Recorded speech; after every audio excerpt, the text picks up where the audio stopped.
Bom dia a todos! Bom dia! Vou começar com uma história sobre o Maracanã. Eu sei que já contei para vocês uma vez, amém?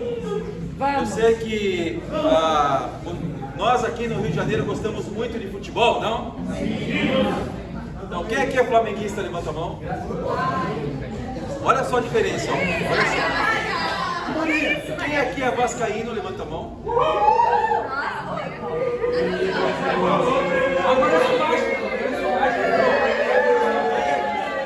Quem é fluminense aqui?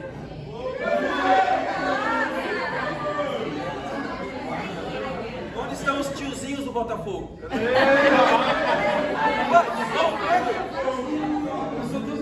E quem é palmeirense aqui?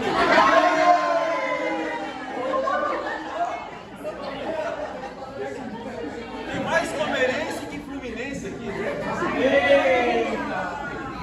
E quem é Corinthians aqui?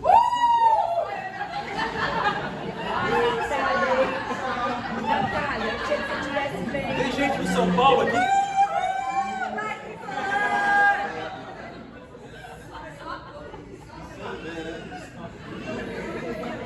Mas vamos lá. O Maracanã ele foi construído por causa da Copa de 50, todos nós sabemos, né?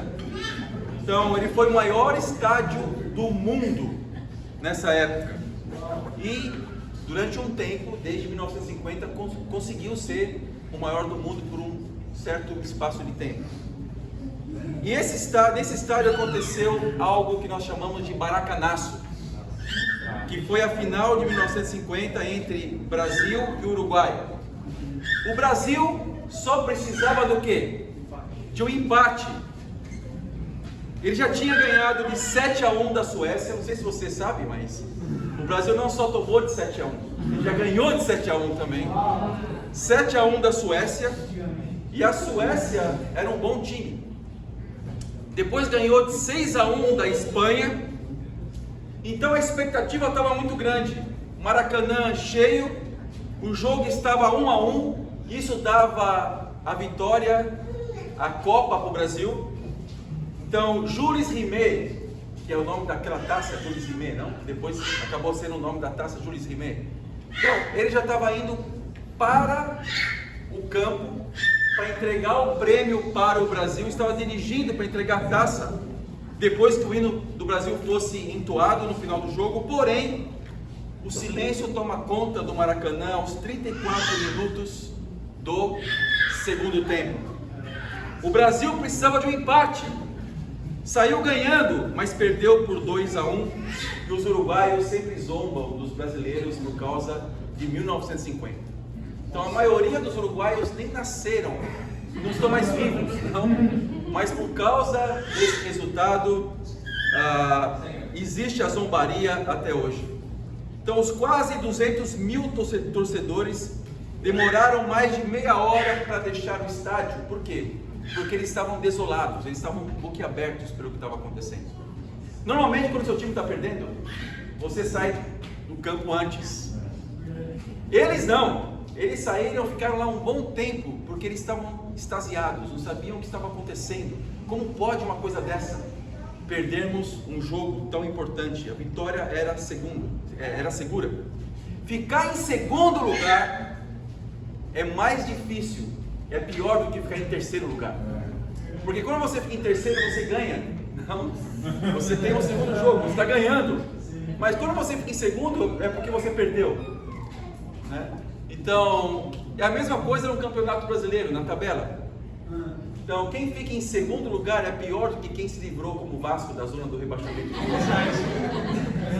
Os vascaínos estavam muito mais contentes do que os botafoguenses, no ano passado, que ficaram em segundo lugar. E quais eram as condições que as pessoas, que os jornalistas consideraram como sendo um motivo pelo qual o Brasil perdeu? Primeira coisa, eles culparam a troca do local da concentração na véspera da final. Segunda coisa, eles culparam o uniforme. Não sei se você sabia, o uniforme era branco na época. E depois dessa Copa, trocaram até a cor do uniforme do Brasil para amarelo. Culparam o uniforme, não sei porquê. Estou tentando entender até agora, não consigo entender. Culparam o treinador, obviamente.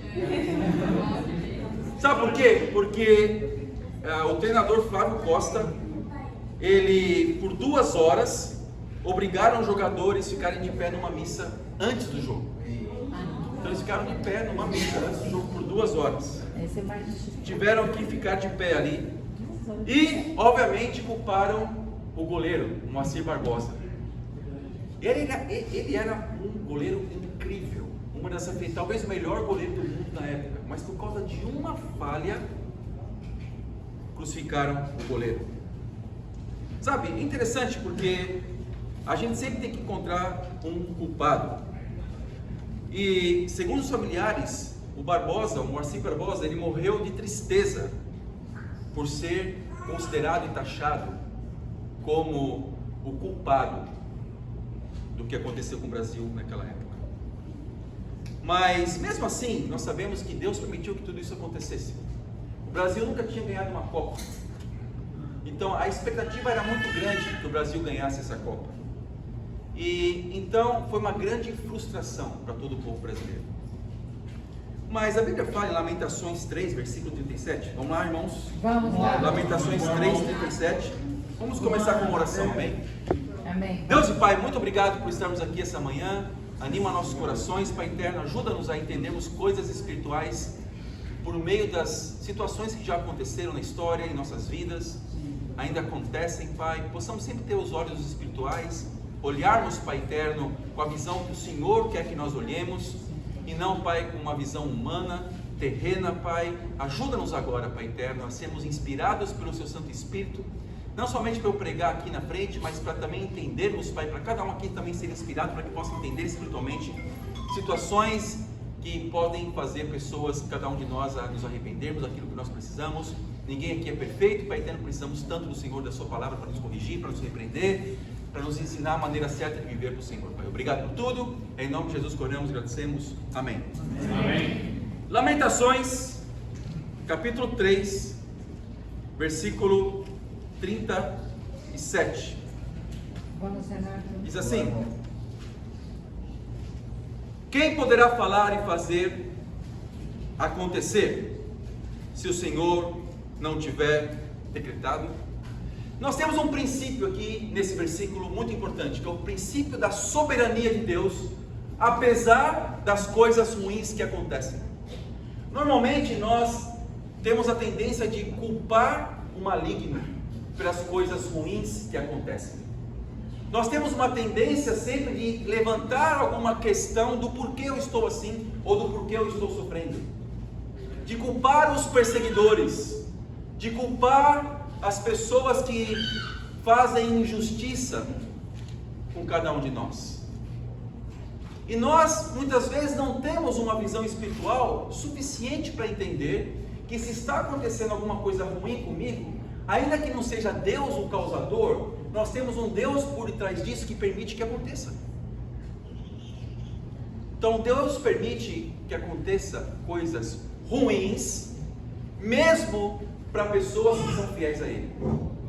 Deus permite que coisas ruins aconteçam aos também que não são fiéis a Ele, que não são discípulos de Jesus, que não são cristãos, que não obedecem à Bíblia. Deus permite que coisas ruins também aconteçam com essas pessoas, mas também com pessoas que são espirituais, que estão lá perseverando, estão no caminho, apesar de entenderem que não são perfeitas, mas estão no caminho. Então Deus permite que o mal aconteça com todos. Qual a diferença então?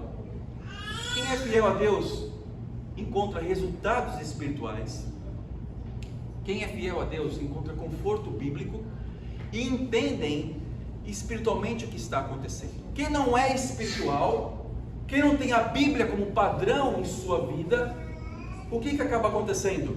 Essas pessoas não têm uma visão espiritual e acabam se desesperando, se sentindo sozinhas ou culpando, não? Coisas externas, como culparam a cor do uniforme do Brasil. Até isso, não? Culparam a cor branca do uniforme do Brasil. Devia ser o contrário, né? Devia ser amarelo e depois branco, talvez como sinal de impureza, alguma coisa assim, não, mas não, culparam a cor do uniforme do Brasil. Olha só, injustiças acontecem, Mas o ponto principal não é a injustiça em si. O ponto principal é qual a minha capacidade de ficar firme, de pé, ainda que as injustiças aconteçam em minha vida. Qual é a minha capacidade? Nenhuma. Se eu não estiver com Deus, amém? Nenhuma. Eu não tenho capacidade para nada, eu preciso me firmar em Deus. Sabe, o ponto também é que muitas vezes nós não sabemos lidar com a derrota. Por isso que culpamos pessoas. Uma vez tem uma frase muito interessante de John Kennedy. Ele disse o seguinte: a vitória tem 1000 pais, mas a derrota, ela é órfã. Então, sempre quando temos vitórias, todos querem ser responsáveis. E às vezes, quando temos derrotas, ninguém quer se responsabilizar por nada. Irmãos, nós estamos aqui hoje para buscar entender coisas espirituais que vão mudar a minha vida, a nossa vida. Então, muitas vezes a resposta está em nós mesmos, no nosso relacionamento com Deus. À medida que eu estou próximo de Deus, isso me faz com que eu consiga entender mais e ter as respostas que eu preciso para questões espirituais, amém? E o tema de hoje é: Deus quer te vencer, amém? Eu sei que o Tom pregou aqui, falou um pouquinho sobre Esaú e Jacó, não? Mas pregou aqui no domingo passado, quero muito agradecer o Tom, amém? Pela pregação, obrigado. O Tom, orgulho do papai. E hoje estava tendo tempo com ele falou um pouquinho sobre o Tom, a expectativa, quando descobriu que ia ser um menino, não? Quanto que orou a Deus, né? Então, muito interessante, né? Mas Deus quer te vencer, assim como Deus venceu Jacó, amém? Ponto número 1, Deus quer te vencer, por isso Ele nos dá problemas. Jacó, na Septuaginta, é traduzido como aquele que segura pelo calcanhar. Isso também pode dar uma conotação de que Jacó é uma pessoa que engana, que segurou o irmão pelo calcanhar, tipo para trapacear o irmão, não? Porque o irmão Esaú saiu antes. Eles eram gêmeos, mas como Esaú saiu antes do ventre de Rebeca, de Raquel, não? Então, como ele saiu antes, o que acontece é que ele não tinha a primogenitura. Por causa disso, ele não tinha primogenitura. Então, ele persegue, não, Esaú. Então, na verdade é Rebeca, não é Raquel. Por ter saído depois, ele não poderia ser beneficiado por herdar aquilo que Deus tinha para que o povo de Deus continuasse sendo o povo de Deus. Então ele começou a não ter mais esse status, ele não tinha o status necessário. Então ele era uma pessoa que se sentia de alguma forma rebaixada por causa de Esaú. Então o que acontece então é que Jacó, depois de um tempo, ele entra em pé de guerra com Esaú. E sua mãe aconselha ele a sair de casa. Por quê? Porque aconteceu uma situação aqui terrível. Jacó, por causa da sua ambição, oferece a Esaú um prato de lentilhas, um ensopado, para que Esaú trocasse a primogenitura. E o que acontece é que realmente aconteceu isso. Então, Esaú, ele era mais um caçador, Jacó era uma pessoa que ficava em casa. Então ficava lá, né, com as coisas do dia a dia, essas coisas da casa e tal. E o que acontece então é que ele troca a primogenitura por conta do quê? Por conta de um prato de ensopado. Eu não vou falar muito porque acho que o Tom já falou o suficiente aqui, né, na pregação. Mas é interessante mas para que isso pudesse ser levado a cabo, ele precisaria se passar enganar o seu pai. Ele precisaria aproveitar de uma situação que seu pai não estava já enxergando muito bem, porque ele já estava muito velhinho, não? Então ele estava ali. Então o que acontece é que ele se passa por Esaú para receber a bênção final de ser o primogênito, porque para ser o primogênito e para herdar tudo, não era necessário apenas você nascer primeiro, era necessário no final da vida do seu pai, você receber uma bênção final, para que o pai corroborasse que realmente você vai receber e vai ser o meu herdeiro principal. Então ele faz isso, ele se passa por Esaú, engana o seu pai, não? Então, só que depois de um certo tempo, esse enganador começa a sofrer algumas injustiças. Jacó começa a sofrer injustiças porque um dia ele foi o que causou uma injustiça. Se nós abrirmos lá em Gênesis 29, versículo 25, vamos lá rapidamente. Gênesis 29, versículo 25. Estão animados, irmãos? Vamos lá. Gênesis 29, 25.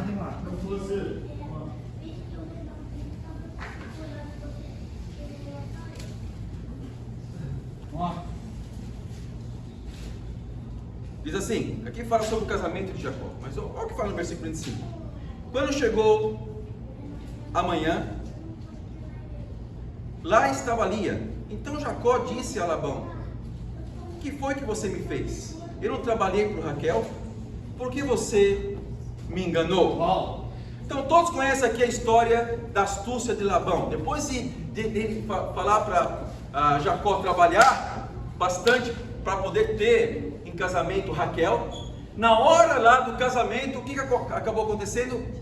Jacó foi enganado, ou seja, o enganador agora sendo enganado. Ele trabalhou por Raquel, mas recebeu a irmã de Raquel, Lia, no lugar de Raquel.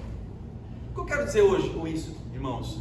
Existe um efeito bíblico que não somente se aplica, um conceito que não somente se aplica aos personagens da Bíblia, mas se aplica a cada um de nós. É o conceito do efeito bumerangue. Você sabe o que é um bumerangue? É aquilo que você joga e, em tese, faz uma parábola e volta onde você está e você pega. Efeito bumerangue é aquilo que você faz, você recebe de volta. Algumas vezes até mais violento do que quando você jogou. Então existe esse efeito bumerangue espiritualmente falando. O que fazemos aos outros, um dia volta para nós. Por isso que Jesus fala para nós fazermos aos outros aquilo que nós queremos receber. Amém? Então, amar ao próximo é algo benéfico para cada um de nós, porque amando vamos receber o quê? Amor. Amém? Se lançamos algo sobre alguém, um dia essa coisa volta. E esse princípio está declarado na Bíblia. Está muito claro. Lá em Colossenses 3, versículo 25. Vamos lá. Colossenses 3, versículo 25.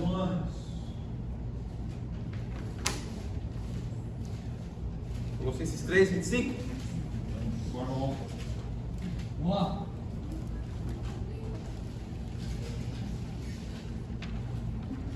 Quem cometer injustiça, receberá de volta injustiça, e não haverá o que?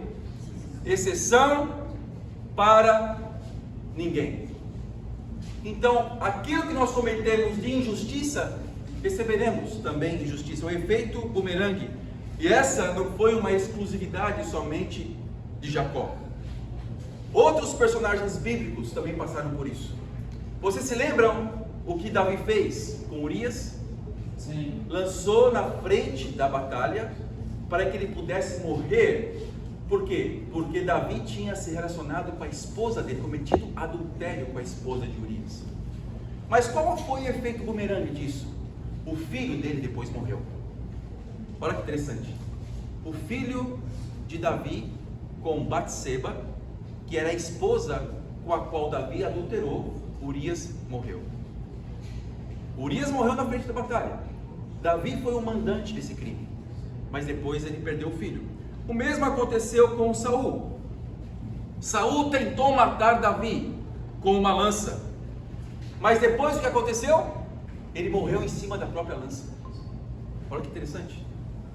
Efeito bumerangue com Ló. Ló, ele ofereceu as suas filhas virgens para terem relações com os homens maus que estavam ali para tirar Ló de Sodoma, não? Para tirar Ló daquele lugar que seria destruído. Então os homens cercaram a casa de Ló porque eles queriam ter relações com os anjos que foram ali para tirar Ló daquela situação.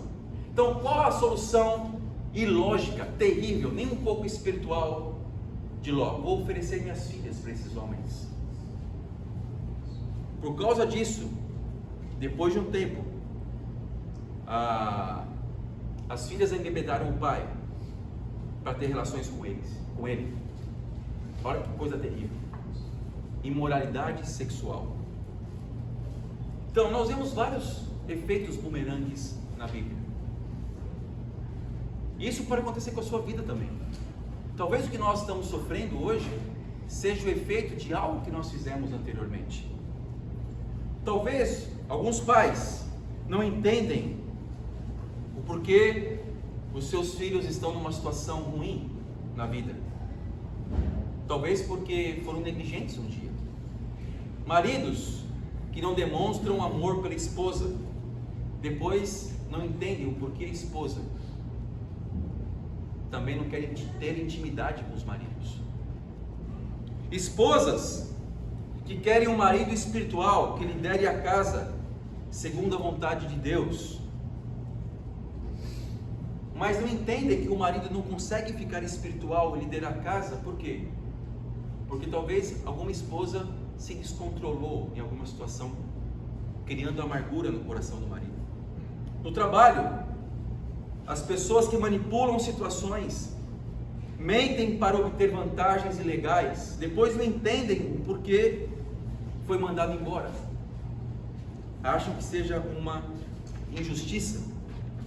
Solteiros em relação à impureza, alguns não conseguem controlar, veem pornografia na internet e depois não entendem por que não são felizes na área do relacionamento.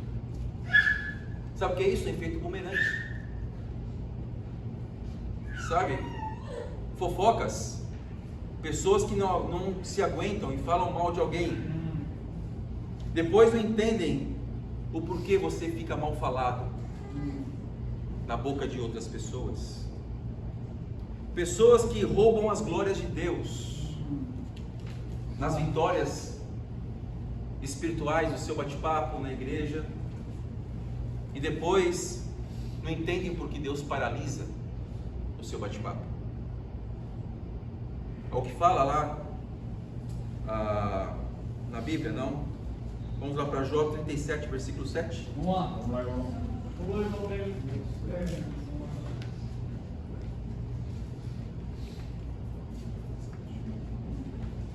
Jó 37, versículo 7.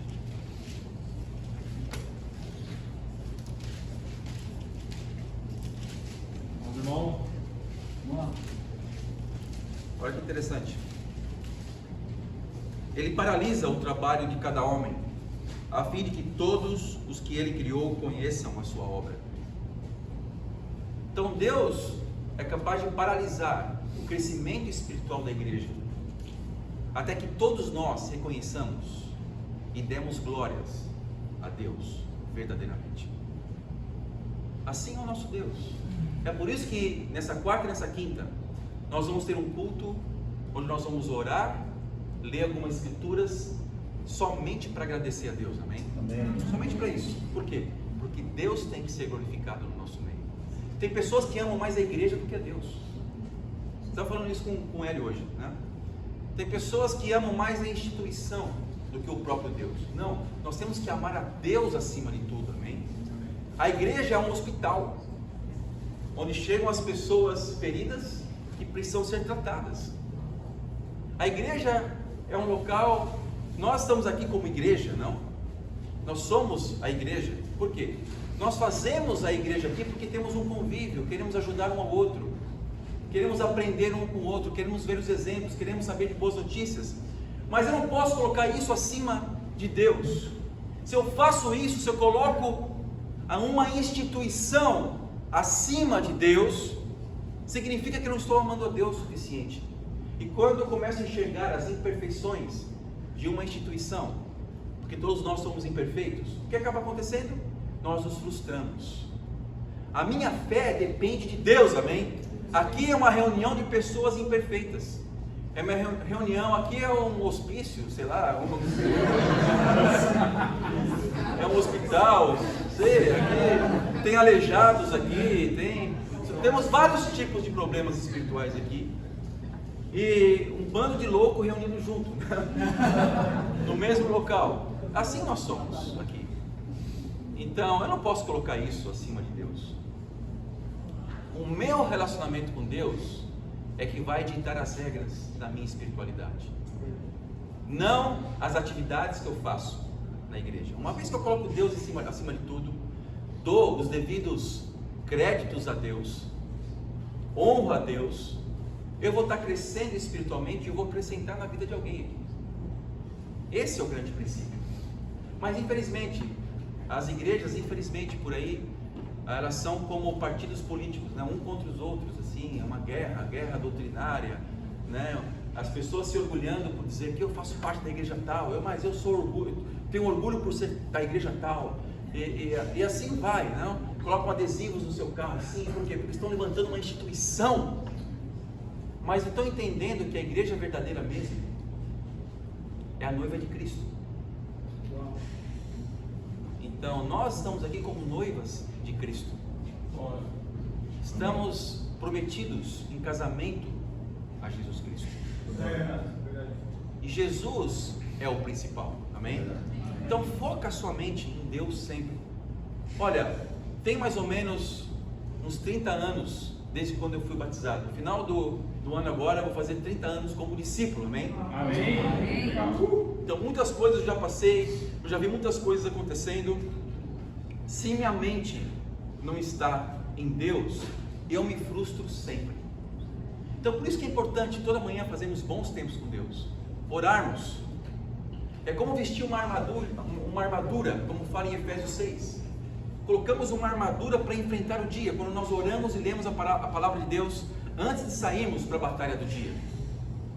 E quando você coloca uma armadura, quando nós colocamos uma armadura, nós fazemos isso antes da batalha, não é verdade? Algumas pessoas falam assim, à noite eu oro, agradeço a Deus e durmo. Sim, é incrível, é muito bom orar à noite. Todos nós, é um conselho que eu dou para todos nós. Porém é muito importante orar de manhã, amém? Para nós termos a mente voltada para Deus, para nos prepararmos para o dia. Então a armadura você coloca antes da batalha. Você não vai sair para a batalha, ficar todo arranhado, não. E chega à noite, deixa eu colocar a armadura para dormir agora. Você não vai fazer isso, não. Você coloca antes a armadura de Deus, para se preparar para o dia, amém? Por quê? Porque o meu relacionamento com Deus é a coisa mais importante que eu tenho. É a coisa mais importante. A única maneira, sabe, de eu entender coisas espirituais é lendo a palavra de Deus, orando todos os dias, me relacionando com Deus. A única maneira de nós quebrarmos esse efeito bumerangue do mal é com arrependimento, confessando nossos pecados a Deus, buscando nossos irmãos aqui para falar de pecados, falar do coração, amém? A Bíblia fala em Tiago 5,16, confessem os pecados uns aos outros e orem uns pelos outros. A oração de uma pessoa piedosa tem muito poder, ela é eficaz, amém? Eu preciso de pessoas piedosas ao meu lado, eu preciso do discipulado, eu preciso confessar pecados. Eu sou uma pessoa muito perigosa se eu não tenho um discipulado. Eu sou uma pessoa muito perigosa se eu não tenho com meus irmãos, pessoas com as quais eu falo da minha vida, confesso meus pecados, busco arrependimento. Se eu vivo a minha espiritualidade por mim mesmo, chega um ponto que eu me canso, eu não aguento. Eu preciso de pessoas espirituais do meu lado. Essa é a igreja, esse é o hospital, amém? Amém. Nós ajudamos uns aos outros. Mas o ponto é, você está disposto a deixar Deus te vencer? Uma batalha? Está disposto? Está disposto a deixar Deus falar mais alto do que os seus sentimentos? As suas razões? Sabe o que acontece? Tem muitas pessoas que não leem a Bíblia porque acham a Bíblia muito complicada. Eu conheço uma pessoa que fez medicina, ninguém que está aqui hoje, não, mas é um primo meu, que ele fez medicina há muitos anos atrás. E eu lembro uma vez, eu era bem adolescente ainda, eu peguei alguns livros que eu tinha de anatomia descritiva, umas coisas meio complicadas, uns livros grandes assim, não? Bem maiores do que a Bíblia, né? E abrindo, tentando ver aquilo, eu falei, nossa, perguntei para ele, você tem que saber tudo isso? Tem que saber tudo isso? Eu falei, não preciso saber. Eu tenho que ler essas coisas. Cadê a Andressa? Isso é uma coisa, tem outros livros da medicina, talvez sejam até maiores, né, sobre patologia, sei lá o que. Eu estou falando aqui, eu sei que vocês sabem bastante aí, mas o que eu estou querendo dizer é que às vezes nós nos sujeitamos a ler coisas muito mais complicadas, porque nós temos um desejo de ser e de ter um status, ou de nos formarmos em algo. Então fazemos matérias como cálculo 1, 2, cálculo 3, que eu nem imagino como seja isso, nem quero imaginar. Eu lembro um livro que eu tive que estudar bastante quando eu estava na faculdade, chamado Vademecum, que é assim, tem todos os códigos resumidos num livro só, assim, não? E quando você pega um livro de código penal com jurisprudência, não, Isabel? Enorme, né? Tem que saber tanta coisa, e eu estou lá me esforçando o máximo, uma coisa, eu sei que eu tenho que tirar nota, não posso ficar em DP, eu tenho que fazer todo, sabe, o meu esforço para que eu entenda aquilo. Mas daí quando chega com a Bíblia, ó, essa aqui é a Bíblia. Essa aqui ela é mais grossa porque era em letra extra gigante. Isso aqui é isso. E com anotações ainda. Então, quando chega para a Bíblia, eu dou várias desculpas. Eu falo, não, a Bíblia, ninguém sabe se alguma coisa, alguém adulterou a Bíblia ao longo do tempo. Mas você não busca saber a história da Bíblia. Você não busca saber quantos pergaminhos já foram encontrados e todos eles batem para que a Bíblia pudesse ser escrita. Você não busca querer saber se realmente foi adulterado ou não. Você põe na sua cabeça, a Bíblia foi adulterada ao longo do tempo, mas não busca saber informações sobre isso. Ou você pensa assim, as páginas são muito fininhas, como seda, e é muito grande, e muitas pessoas podem tirar conclusões da Bíblia. Então para que ela existe se não for para ser lida? Se você usa isso como desculpa para não ler a Bíblia, então para que ela existe? Para que existe um livro chamado a Palavra de Deus? Para se ficar aberto em Salmos 23 ou Salmos 91 na sua frente dele, pronto? É para isso? É um amuleto para você a Bíblia? Que você beija assim, nunca eu leio. É para isso que serve a Bíblia para você? Para que serve? Então, se você quer evitar o efeito bumerangue na sua vida, não somente abra a Bíblia e leia a Bíblia, mas obedeça a palavra de Deus. Busque se relacionar com pessoas que também buscam obedecer a palavra de Deus. Daí tem outra desculpa. Qual que é a desculpa? Eu não consigo obedecer tudo que está na Bíblia. Então, por causa disso, eu não obedeço nada. Ou eu continuo a viver com aquilo que eu acho que é certo, com a minha experiência de vida, e já é suficiente. Ou buscamos nos relacionar com um Deus imaginário. Tem muitas pessoas que são ateias. Por quê? Para você ser ateu, você precisa imaginar um Deus do qual você é ateu. O que eu costumo falar para pessoas ateias? Talvez eu também seja ateu do Deus que você é ateu. Por que eu falo isso? Porque talvez o Deus que ele imagina, e porque ele é ateu, seja um Deus sem lógica. E desse Deus também eu sou ateu, talvez. Talvez é um Deus que uma organização religiosa trouxe até você, um Deus mal explicado, um Deus que você não entende. Eu busco falar isso.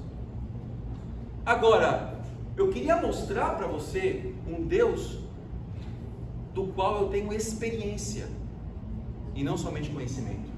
Porque nós conhecemos Deus, de acordo com João 8, 31, 32, de forma experimental. Antes do conhecimento que liberta, tem que ter obediência. Porque sem obediência não tem o conhecimento. Normalmente, na faculdade, quando nós estudamos algo, buscamos ter conhecimento para ter prática. Com a palavra de Deus, é o contrário. Eu busco obedecer pela fé, para depois conhecer a Deus, amém? Verdadeiramente, por causa do quê? Por causa da experiência que eu adquiro. E Deus quer ver isso. Ele quer ver a obediência antes do entendimento. É isso que fala em João 8, 31, 32. E conhecer a verdade o libertará. Mas antes você crê, você obedece a palavra de Deus, se torna um discípulo para poder conhecer a verdade. Então, essa é a Bíblia. A Bíblia é um livro que nos leva a ter fé e o conhecimento pela obediência. Amém? Amém. Mas não existem, para terminar, não existem efeitos bumerangue só para coisas ruins. Existem efeitos bumerangue também para coisas boas. Amém? Amém. Olha que interessante, vamos lá em Colossenses 3, 23. Colossenses 3, 23. Muito bom, irmão. Peraí, irmão. Diz assim: tudo o que fizerem, façam de todo o coração, como para o Senhor e não para os homens, sabendo que receberão do Senhor a recompensa da herança. É a Cristo, o Senhor, que vocês estão o quê? Servindo. Amém? Então, existe também uma recompensa, um efeito bumerangue, por fazermos e obedecermos a palavra de Deus. Por exemplo, eu quero levantar aqui o Juan, amém? O Juan, todos aqui sabem que ele morava muito longe, lá em Queimados. Queimados é longe, né? Eu lembro de Queimados assim, quando eu estou pegando um ônibus voltando para São Paulo, quando o ônibus está passando por Queimados, está longe ainda, deixa eu Queimados é longe. Mário Zé passa por isso sempre, né? Indo de São Paulo para cá. Mas olha como Deus abençoa a vida do Juan. Ele não deixou a distância afetar o relacionamento dele com Deus. Então, o Juan é um exemplo de uma pessoa que ama a Deus com todo o coração. Tem os defeitos dele, obviamente.